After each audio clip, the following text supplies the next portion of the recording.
This is a video on how I make up my shaving lather. I'm testing 4 razors today, honed on 4 different stones. And I'm a kitchen sink shaver.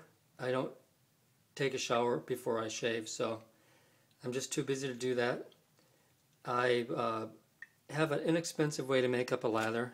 I use Neutrogena.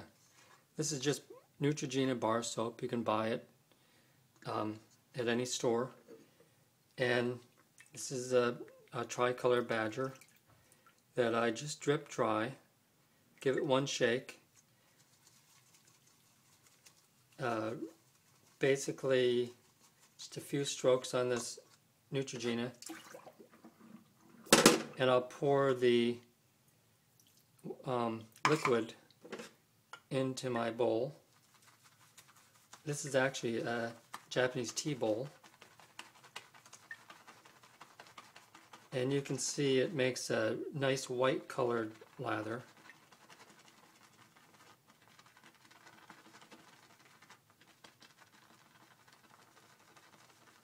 The Neutrogena has quite a lot of glycerin in it, so it foamed up really nice. And you can make a thin lather, or you can stiffen it up quite a bit more. There's a lot of versatility in this lather, so anyhow, that's really thick, and was done just in a matter of a few seconds. So this would be a great kind of lather to shave on for me.